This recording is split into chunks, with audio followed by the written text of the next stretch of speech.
Om.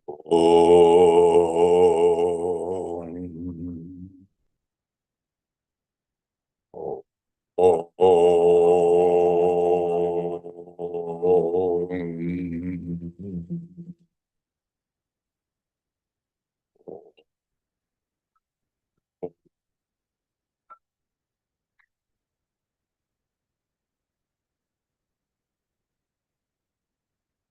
Guru Brahma, Guru Vishnu, Guru Devo Maheshwaraha, Guru Deva Param Brahma, Tasmai Shri Gurave Namah.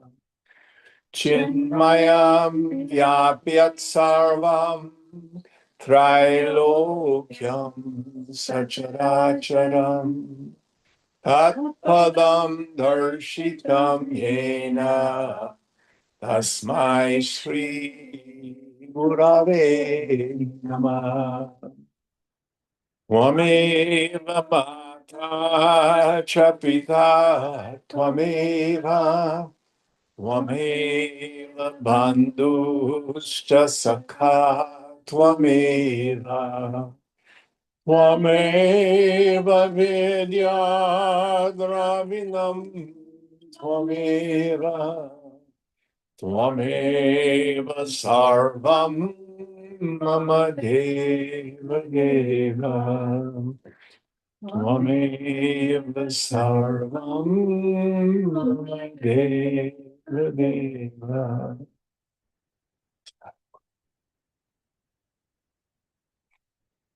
Om Sahana Bhavatu Sahana Bhunaktu Sahaviryam Karabhavai Tejasvinavadhitamastu Maridvishavahai. Om Shanti Shanti Shanti.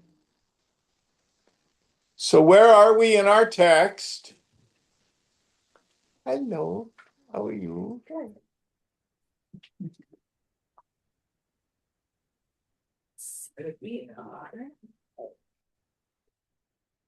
We're on page 327. How powerful the illusion? Questioner.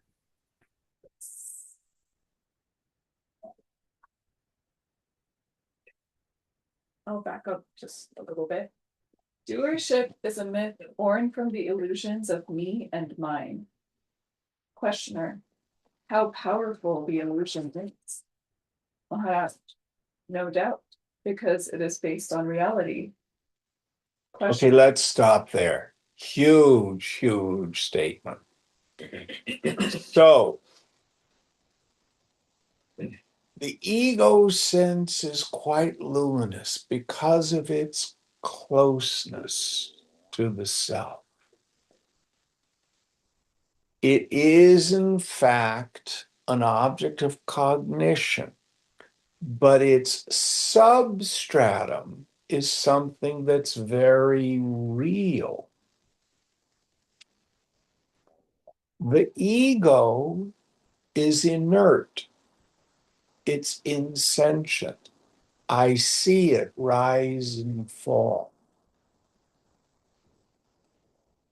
But something there is that's the substratum of the ego.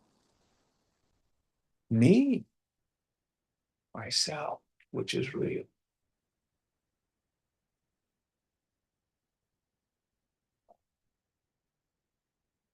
So the ego comes and goes.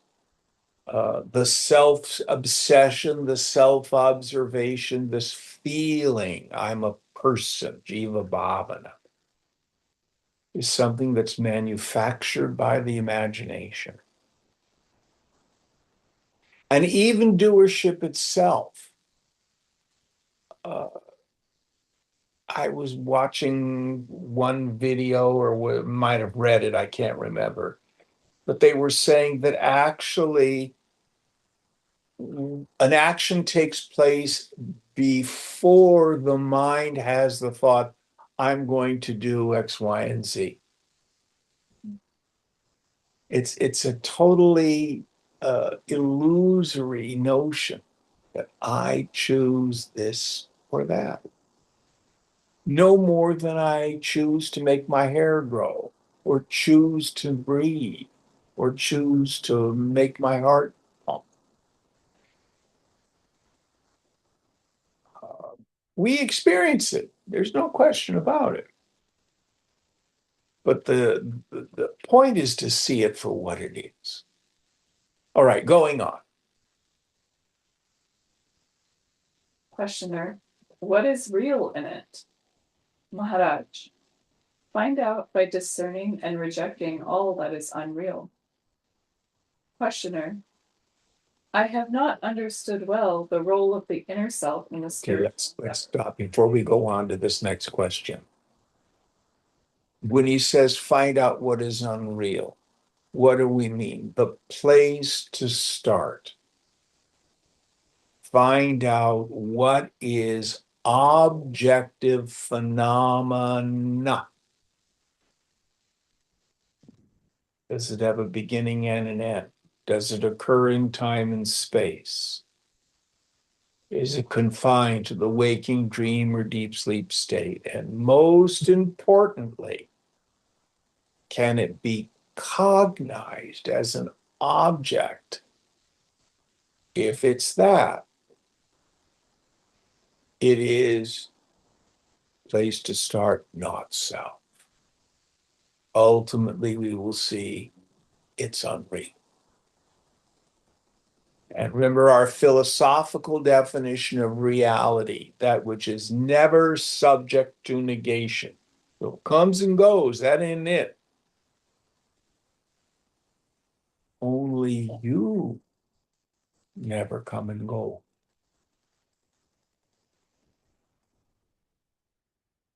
Now, his whole methodology, not much different than Ramana Maharshi's. If you go looking for this counterfeit self, it falls and something real then becomes apparent. Going on.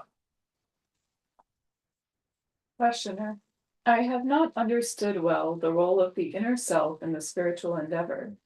Who makes the effort? Is it the outer self or the inner? Maharaj, you have invented words like effort, inner, outer, self, and so forth, and seek to impose them on reality. Things just happen to be as they are, but we want to build them into a pattern laid down by the structure of our language. So strong is this habit that we tend to deny reality to what cannot be verbalized. We just refuse to see that words are mere symbols related by convention and habit to repeated experiences. Questioner, what is the value of spiritual books? Maharaj, they help in dispelling ignorance. They are useful in the beginning, but become a hindrance in the end. Yeah. One must know when to discard them. So I love what Adi Shankara says in Viveka Chudamani. Without knowledge of the self, study of the scriptures is futile. You'll get lost in your own ideas. You'll get confused by various commentaries. And he goes on to say, with knowledge of the self, study of the scriptures is again futile. You've become an Upanishad. You know, right now, if you're identified with your body, if some alien came along and said, does a human being have 3 heads and 4 arms? I saw a statue like that. What would you say? No, How do you know it? because I am human. You didn't have to take an anatomy class.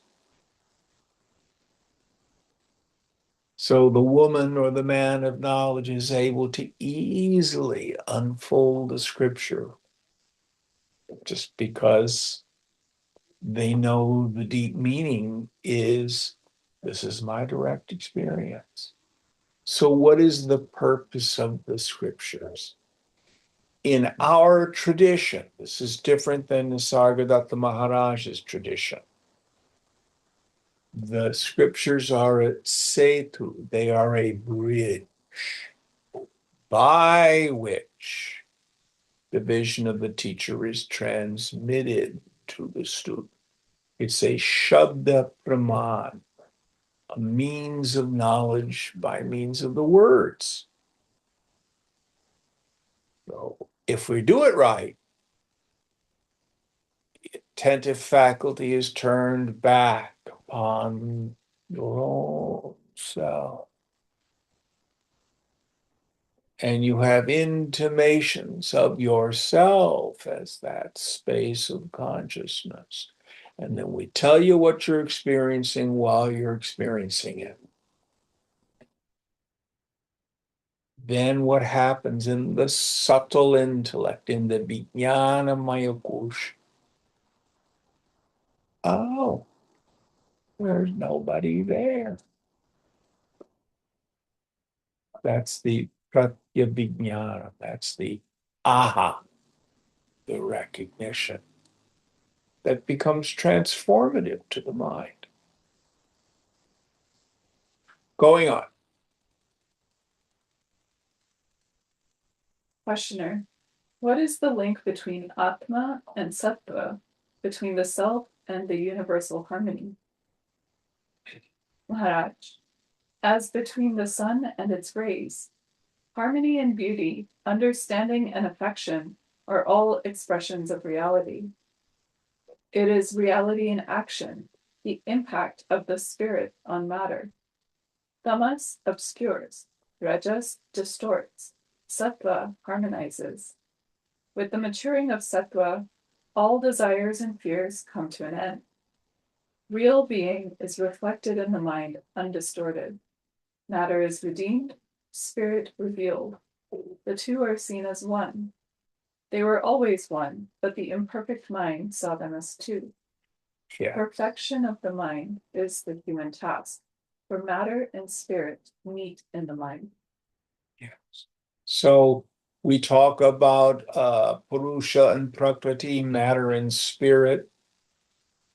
But what Krishna says in Gita, well, in truth, what we're calling Prakriti is just my Swarup, my nature. Sa guna, Brahman with quality.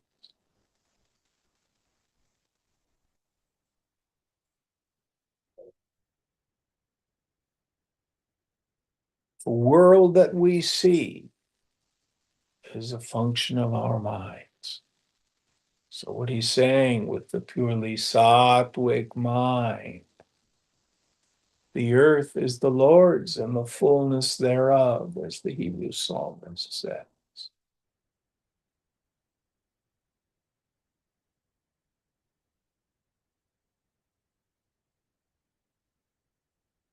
The woman of knowledge loves everyone, and the universe itself responds to that love.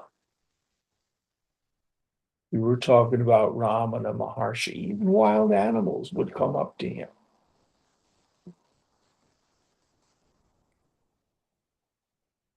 Going on. Questioner, I feel like a man before a door. I know the door is open, but it is guarded by the dogs of desire and fear. What am I to do? Maharaj, obey the teacher and brave the dogs. Behave as if they are not there. Again, obedience is the golden rule. Freedom is won by obedience. To escape from prison, one must unquestioningly obey instructions sent by those who work for one's release. So here's perhaps a tool. Courage is not having no fear. Courage is the willingness to act even though you have fear, to disregard the fear. So one of ego's fundamental strategies, I'm afraid to lose my personal sense of self. I'll be a zero. I'll have no purpose. I'll have no meaning. I might not even have any existence. I won't get what I want. I won't be happy. Those are ego's strategies to keep itself.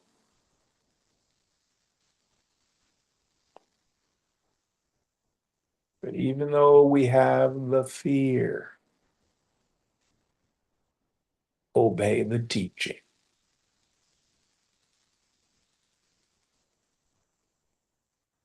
Viveka Vairagya Cha all boils back down to that. The firm conviction in the intellect that Brahman alone is real. And the Jagat, the phenomenal world, is mithya, illusory, imagination, vaitatya, false. It's known as discrimination between the real and the unreal. Vairagya, that desire, we don't do it overnight. Give up attachment to all experiences gained through the senses. And that desire to renounce all personal sense of self, starting from the body up to and including the form of Brahma, the creator. That's Vairagya. Now, I was watching a little discourse on YouTube of Ramana Maharshi, who was talking about one of ego's last strategies. So you may give up worldly desires, but then ego dresses itself in the mumukshu. I'm a spiritual seeker. I'm a disciple or a devotee of so and so. I am progressing, and I'm just a little bit better than the next yogi. And oh, I have so far to go compared to that yogi. How am I doing? Now, in Gita, Krishna says, in the beginning, sublimate all your other identity into the identity of the yogi, the mumukshu, the seeker after liberation. But then as the mind becomes more sattvic, that has to go. When you thin the mind and introvert your attention and notice the knower, do you see a yogi in there? Do you see a realized person in there?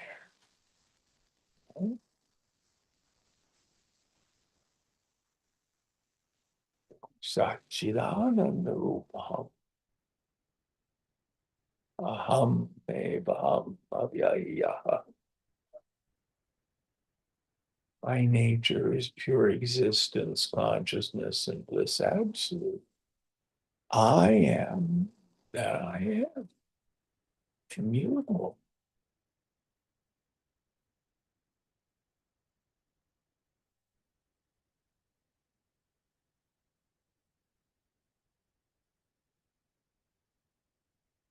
Going on.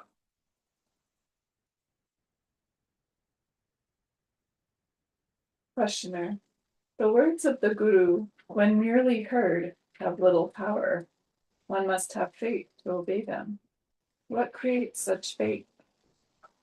Maharaj, When the time comes, faith comes. Everything comes in time. The Guru is always ready to share, but there are no takers. Questioner. Yes, Sri Ramana Maharshi used to say, Gurus there are many, but where are the disciples? Maharaj. Well, in the course of time, everything happens. All will come through. Not a single soul, jiva, shall be lost. Yes, this is so important. Yoga, Vedanta is the most compassionate of all religions. Yoga thunders. No one is lost.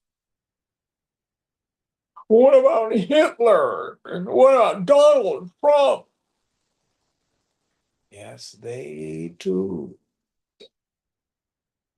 will come home to God.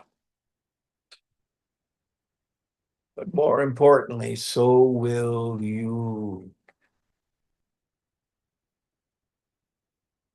You cannot fall off the path. True, there's no such thing as a fallen yogi. There can be what appears to be a temporary setback. But if we clearly understand the very real, present, direct experience of the Sanatana Dharma in the human mind, what is the Sanatana Dharma? What's it mean literally?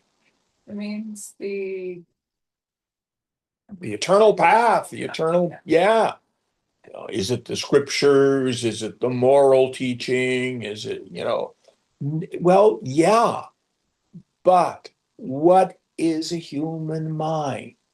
It is a pleasure seeker, pain avoider mechanism. Every mind is doing that all the time, from the moment you get up to the moment you go to bed. We seek the good and avoid what's miserable, what causes me to suffer. Well, what about altruistic people? What about people who's the people in China who stood in front of the tank?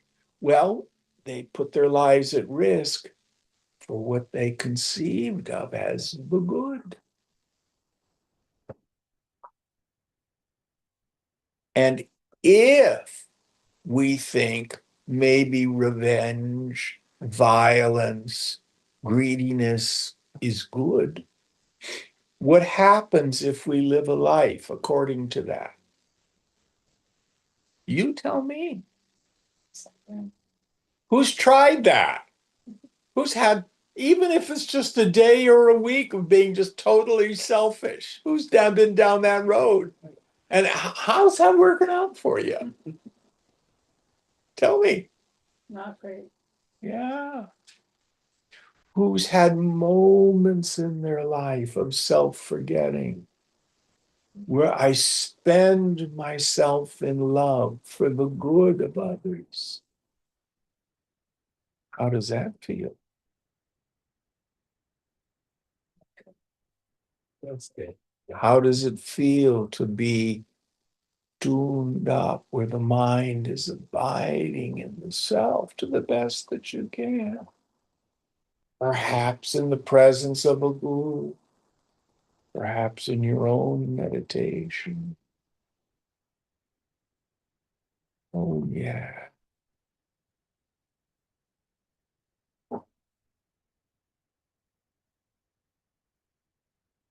That's what draws us home to God. But the Dharma can be a static condition. It's the Dharma of sugar to be sweet. It's the Dharma of fire to burn. But it can also be a movement through time and space. The Dharma of a river is to flow from a higher elevation to a lower. If it isn't flowing, it's a lake or a puddle or something. so also the dharma of a human being. What is it that makes a human being what we are? Is self-realization. That has two meanings. You always know you are you. You never doubted.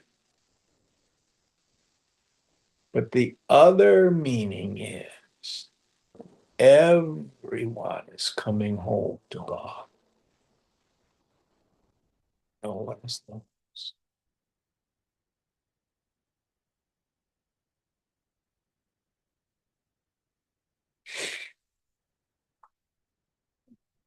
Any thoughts on this going on? Questioner. Uh, I am very much afraid of taking intellectual understanding for realization. I may talk of truth without knowing it, and may know it without a single word being said. I understand these conversations are going to be published. What will be their effect on the reader?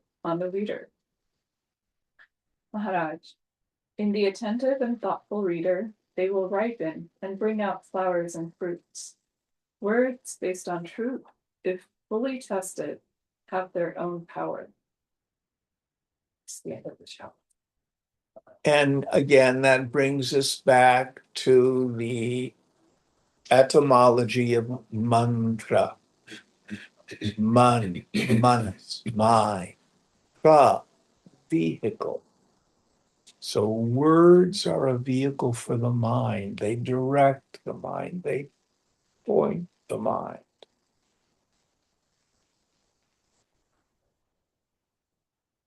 Maharaj's words point our minds back on the self. Next chapter. Chapter 76. To know that you do not know is true knowledge. The very admission, I am ignorant, is the dawn of knowledge. An ignorant man is ignorant of his ignorance. To know that you do not know and do not understand is true knowledge, the knowledge of a humble heart. Yeah. So in Atmabodha, the very first verse says, for whom this text is written. The ordinary person in the state of total ignorance does not even question what is my essential nature, what is God, what is truth, what is liberation. For them, cash and prizes is what it's about. They never even think about it. Or they may have evolved to the point of having some religious beliefs. I don't know what I clicked on, but YouTube all of a sudden is giving me all these things about, oh, such and such, a book of Enoch says angels in heaven and God in the form of a man walking among clouds. And, you know, people have all sorts of strange ideas. But to really understand that I do not know. So here is an assignment in your meditation. Ruthlessly set aside everything you do not know for sure. Give up blind faith. Swamiji used to say, blind faith is stupid faith. Why? Because it will fail you in a crisis.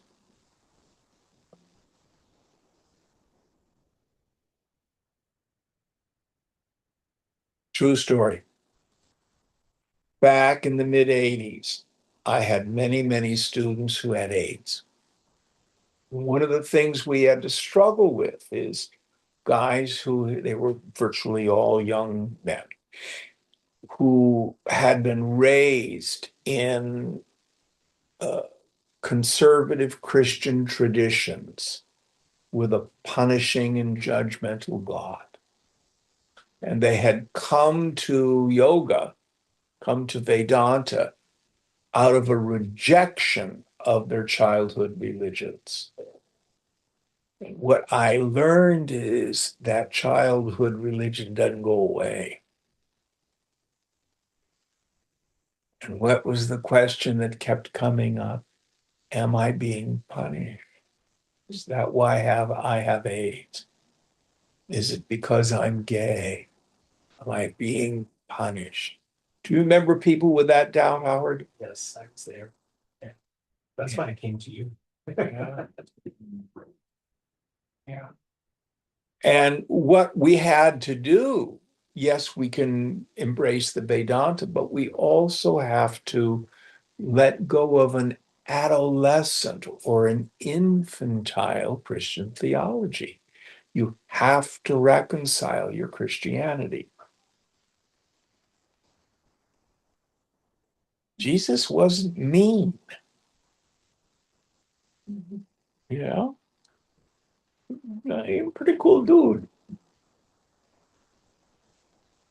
But all these wrong ideas. So what we need to do is not so much acquire a bunch of information, is get rid of the wrong ideas. Place to start is ruthlessly discard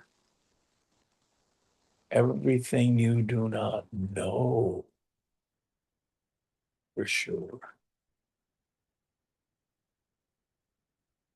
But I'll tell you what happens. In the beginning, I think seeing is believing. God, mystery. And in the end, it's exactly the opposite. It's the world that's the mystery. Who is God? In Genesis, Moses asks God in the burning bush, who shall I say sent me? God answers, tell them, I am has sent me. Find out who I am, and you'll find out who God is. And I, not this I, your own experience of I,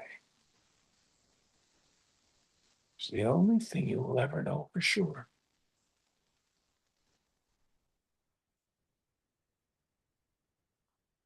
Everything else is subject to doubt.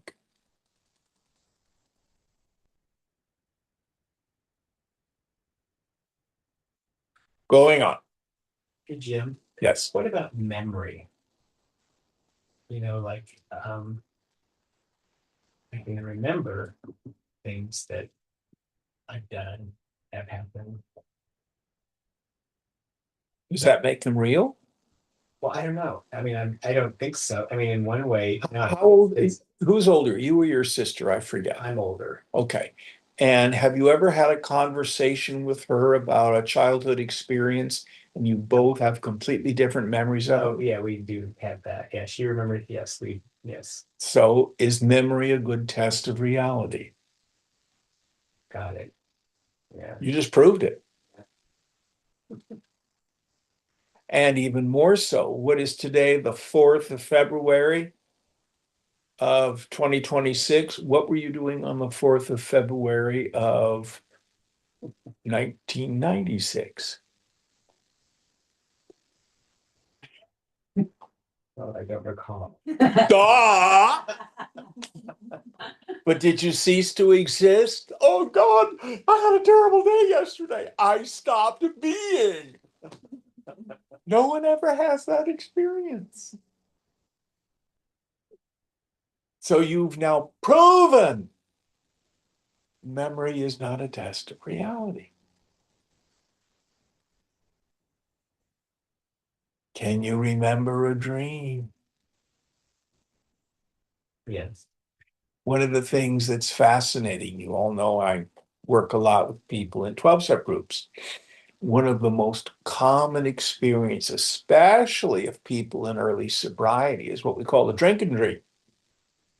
So they're clean and sober for some time, weeks, months, maybe a year or two, and they have an incredibly vivid dream where they're drinking or using. And they wake up in the morning, and you know what's the thought that strikes them many times? Oh my God, did I relapse? It takes a while for them to know that was just a dream. It didn't happen. Have you ever had a dream that's that vivid? Mhm. Yeah. Memory is no test of reality. And when you get north of 75, guess what happens? Your memory really failed. I think it's God's way of putting us old people in the now.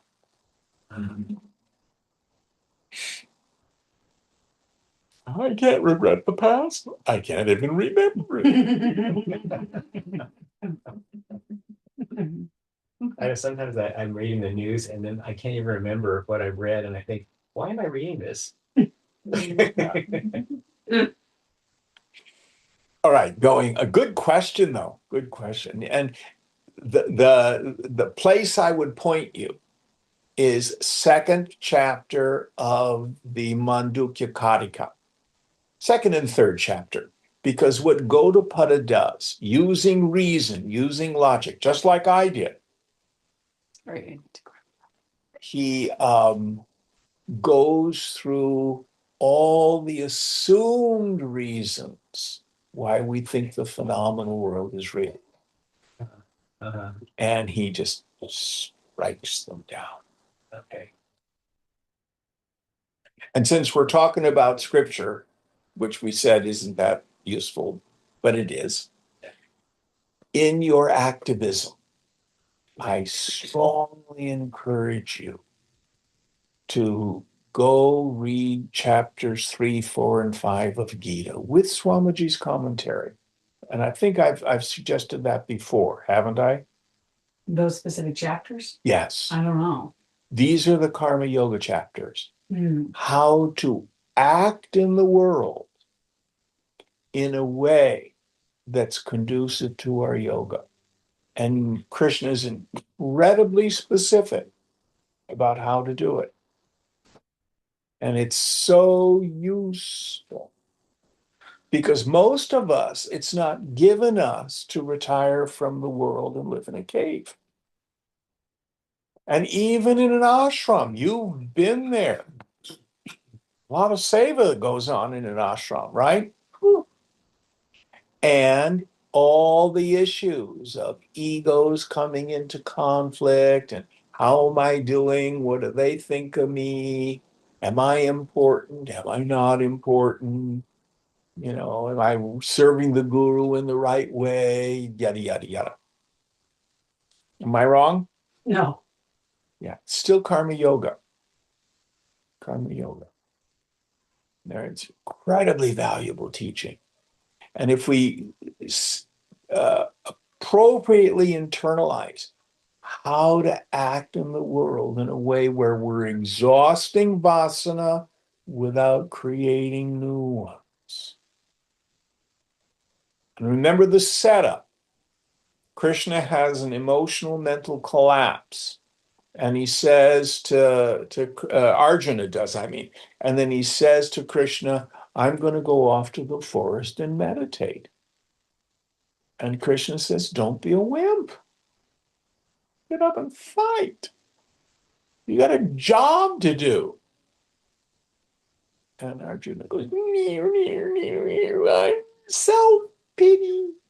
And Krishna goes, what adult? mind like a brick. Only thing to do is enlighten it right here on the battlefield. And at the end of Gita, what happens? You remember, I'm sure. What's Arjuna say at the end?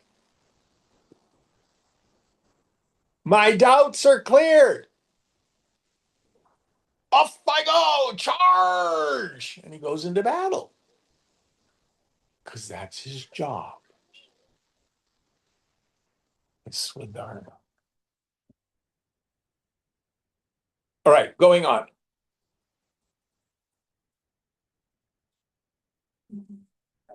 Okay. Maharaj. There is the body. Inside the body, there appears to be an observer, and outside, a world under observation. The observer and his observation, as well as the world observed, appear and disappear together. Beyond it all, there is a void. This void is one for all. So let's stop there. So this becomes very clear. You have the same phenomena in the dream. In the dream, you're one unified mind. It's like sunlight striking a prism, creating the rainbow. Your mind refracts into the dreamer, an ego identified with a dream body perceiving a dream world outside, and a dream inner life of dream thoughts and feelings inside.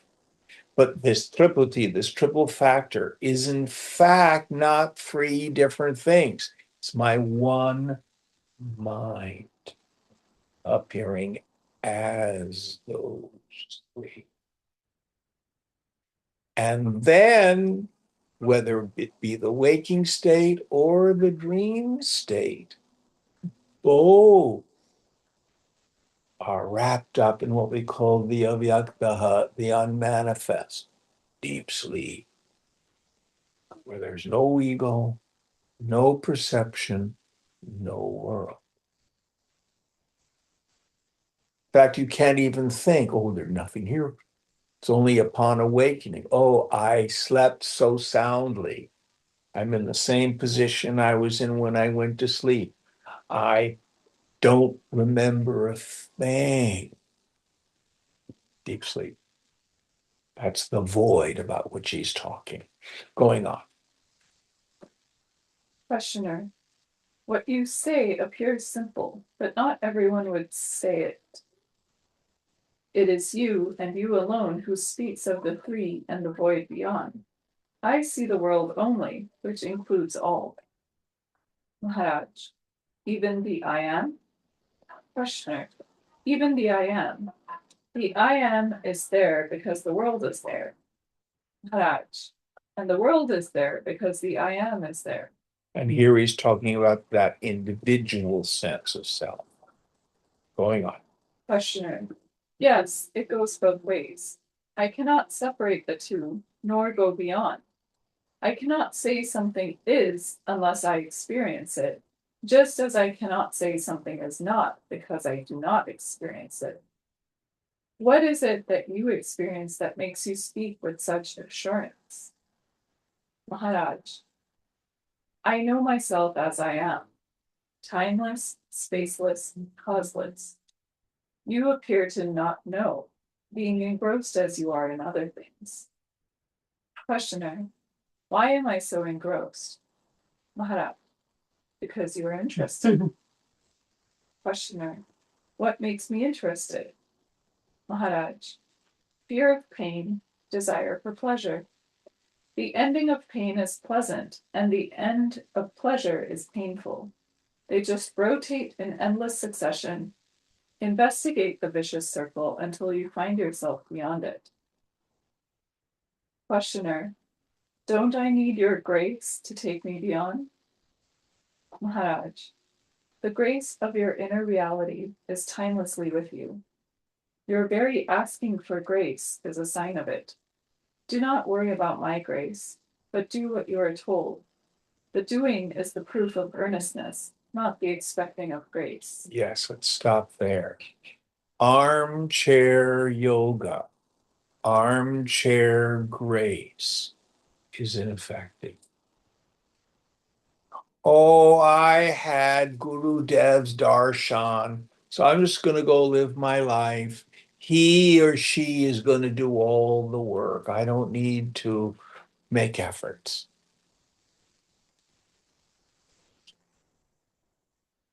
Let's look at it another way. God won't do your dishes. God doesn't mop floors. Who does that? I do. There are aspects of the spiritual life that you and I individually must do. The word in Sanskrit is purushartha or paurusham, our own self effort.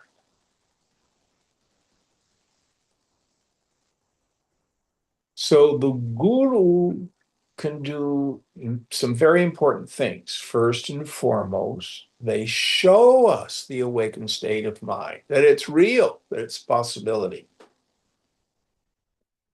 If the guru, to some degree, abides in the self, and we can, as it were, taste or experience that borrowed glory. Real experience. Oh, it's true, it's true, it's true. This inspires us. But you and I must do the work. What's the work? Viveka Vairagyacha. We're back there again.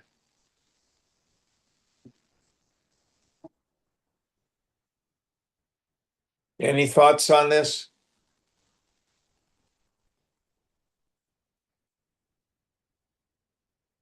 Over and over again, I say self-realization is not difficult, but it's very rare.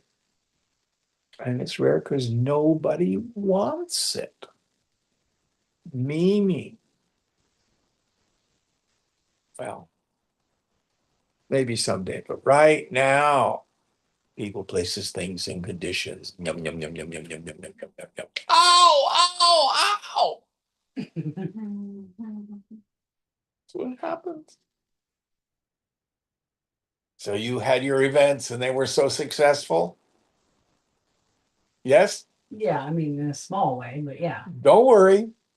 It will change. As Maharaj has said in earlier chapters, worldly happiness and worldly unhappiness are the same thing. He talked about this back and forth, misery and pleasure, misery and pleasure. Here is the obvious secret. Everybody is more than willing to attempt to renounce their suffering. But where we get attached, for most of us, is the pleasure side of the teeter-totter.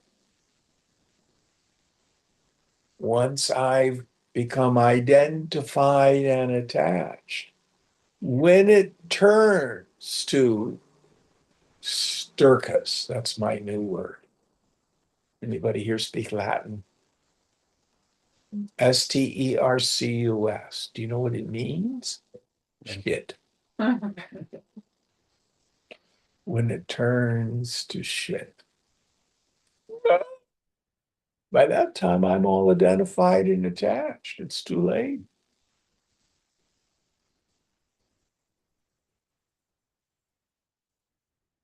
Over and over again, the Mahatmas, the scriptures say, let go of this world. You don't have to run away from it. Just give up your concern for it. Do your duty, but stay detached. Turn the mind back upon itself.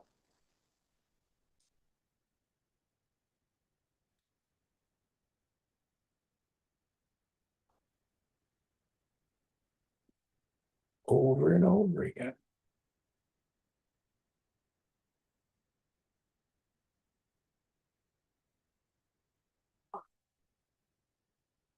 And it's so funny. So Parashuram is walking along the road and he meets the sage Samvarta.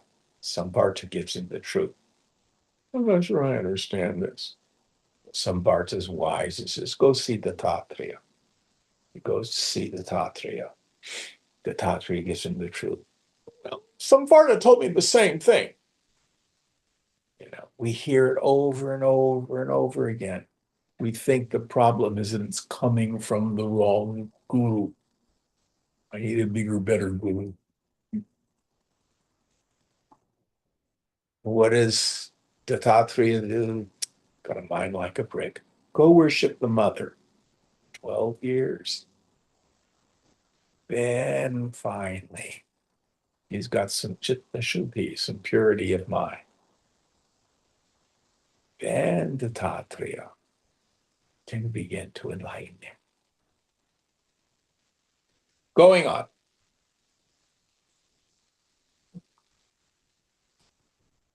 Questioner. What am I to be earnest about? Maharaj.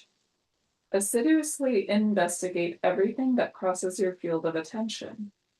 With practice, the field will broaden and investigation will deepen until they become spontaneous and limitless.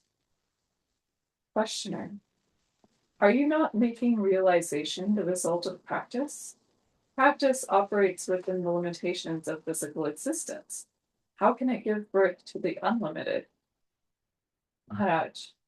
Of course, there can be no causal connection between practice and wisdom, but the obstacles to wisdom are deeply affected by practice. Yes.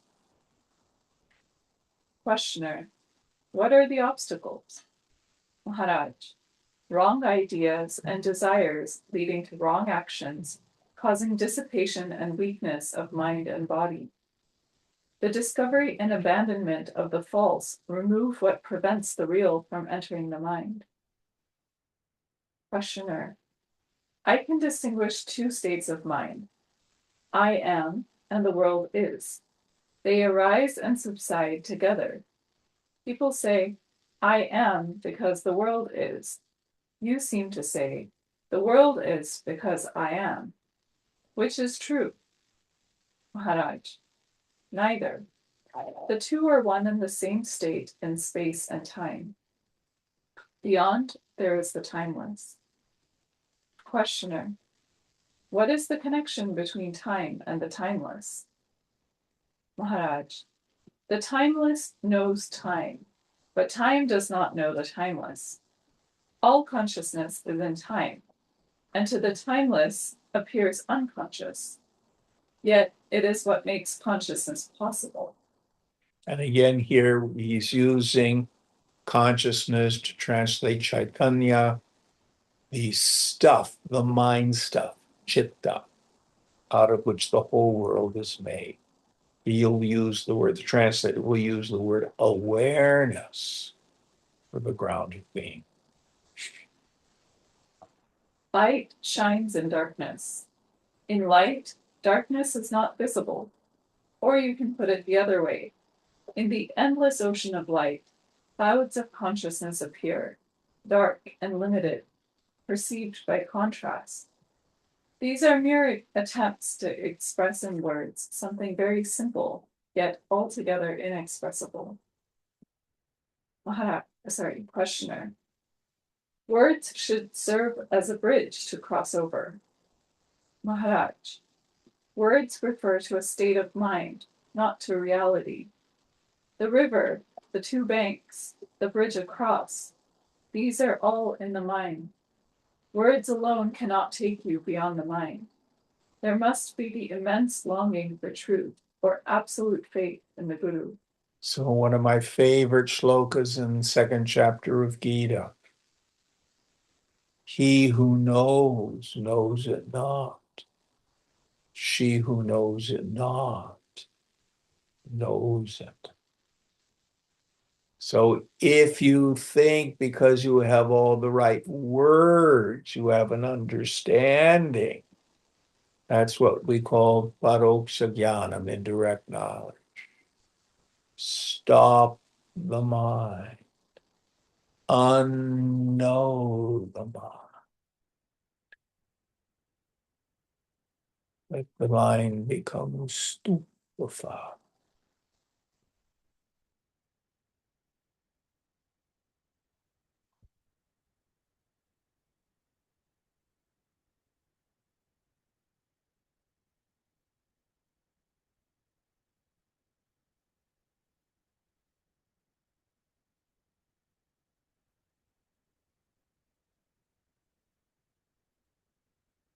Or as the Master Jesus said in a moment, when ye take no thought. It's one of those very interesting sayings of Jesus. It has no precedent, no antecedent. This kind of goes right there. That's what he's talking about.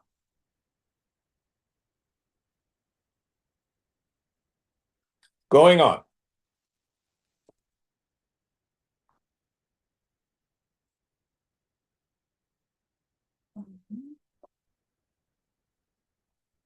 There must be the immense longing for truth or absolute faith in the Guru. Believe me, there is no goal, nor a way to reach it. You are the way and the goal. There is nothing else to reach except yourself. All you need to understand all you need is to understand, and understanding is the flowering of the mind. The tree is perennial, but the flowering and the fruit bearing come in season. The seasons change, but not the tree. You are the tree. You have grown numberless branches and leaves in the past, and you may grow them also in the future, yet you remain. Not what was nor shall be must you know, but what is.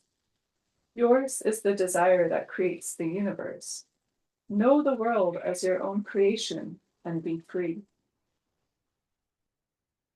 Questioner, you say the world is the child of love. When I know the horrors the world is full of, the wars, the concentration camps, the inhumane exploitations, how can I own it as my own creation?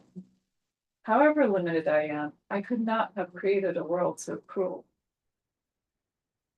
Maharaj, find to whom this cruel world appears, and you will know why it appears so cruel. Your questions are perfectly legitimate, but simply cannot be answered unless you know whose is the world. To find out the meaning of a thing, you must ask its maker. I am telling you, you are the maker of the world in which you live. You alone can change it or unmake it.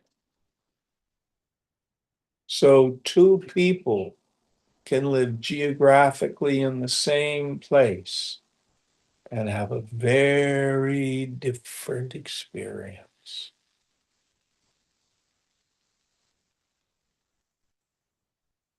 What world do you want to live in?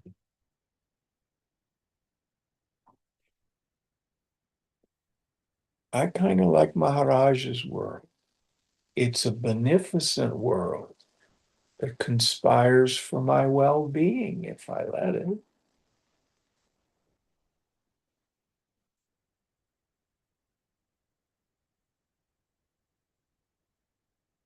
Is there sin, sickness, and death out there? Yeah. But remember, being dead doesn't hurt. Death is not the tragedy. What people do to one another. And even without much spiritual practice. We have the evidence of it. Do you like to go out and be in nature? Who likes that? Mhm. Why? It's expansive and oh, natural. Like, And to a large degree, minus human beings with their grasping and pushing and pulling and fearing and aggression. mhm. We were talking before class about the change in Arunachala maybe 40 years ago compared to now. I've been there that long. Why was it better then? Less people. And what do people tend to do? Destroy shit.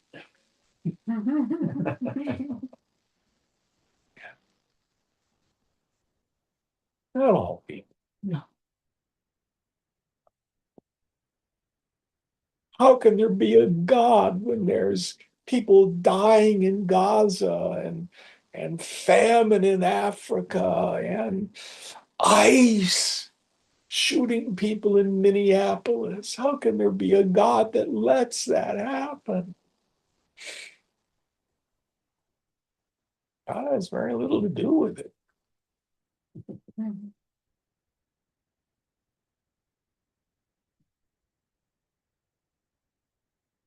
It's the world you and I have created.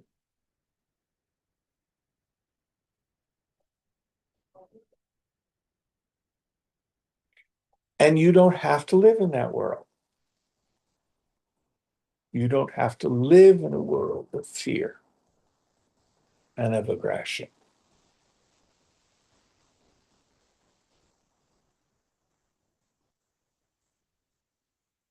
You know, that beautiful St. Francis prayer, which wasn't written by St. Francis, but it's certainly Franciscan in its ethos. Lord, make me an instrument of thy peace.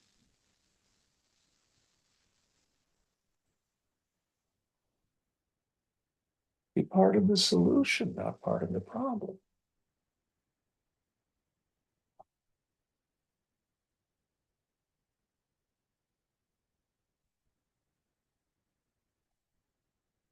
But so many of us will go to the temple or the mosque or the ashram or the church and emotionally feel very close to God and leave, get in our car and scream and yell at the people in traffic.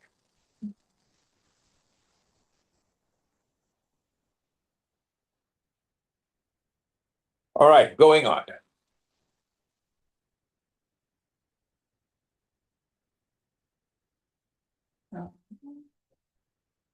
Questioner, how can you say I have made the world? I hardly know it. There is nothing in the world, Maharaj. There is nothing in the world that you cannot know when you know yourself. Thinking yourself to be the body, you know the world as a collection of material things. When you know yourself as the center of consciousness, the world appears as the ocean of the mind. When you know yourself as you are in reality, you know the world as yourself. Questioner, it all sounds very beautiful, but does not answer my question. Why is there so much suffering in the world? Maharaj, if you stand aloof as an observer only, you will not suffer. You will see the world as a show, the most entertaining show indeed. Questioner, oh no, this Leela theory I shall not have. The suffering is too acute and all-pervading.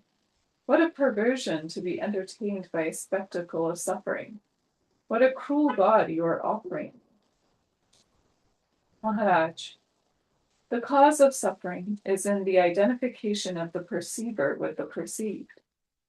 Out of it, desire is born, and with desire, blind action, unmindful of results. Look around and you will see. Suffering is a man-made thing. Questioner. Were man to create his sorrow, his own sorrow only, I would agree with you.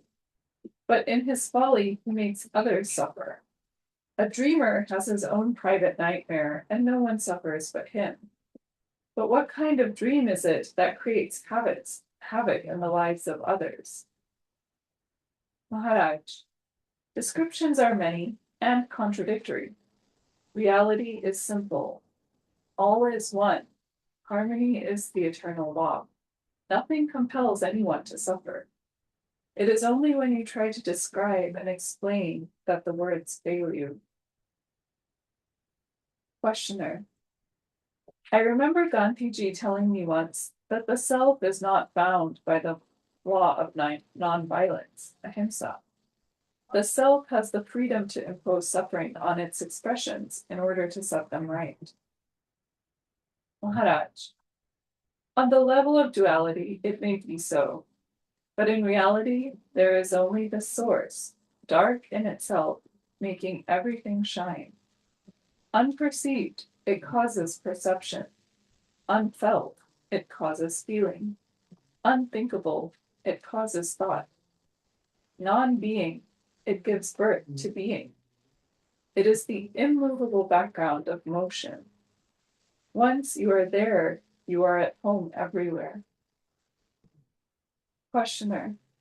If I am that, then what causes me to be born? Maharaj. The memory of past unfulfilled desires traps energy, which manifests itself as a person. When its charge gets exhausted, the person dies. Unfulfilled desires are carried over into the next birth. Self-identification with the body creates ever-fresh desires, and there is no end to them unless this mechanism of bondage is clearly seen. It is clarity that is liberating, for you cannot abandon desire unless its causes and effects are clearly seen. I do not say that the same person is reborn. It dies and dies for good, but their memories remain along with their desires and fears. They supply the energy for a new person. The real takes no part in it, but makes it possible by giving it light. Questioner. My difficulty is this.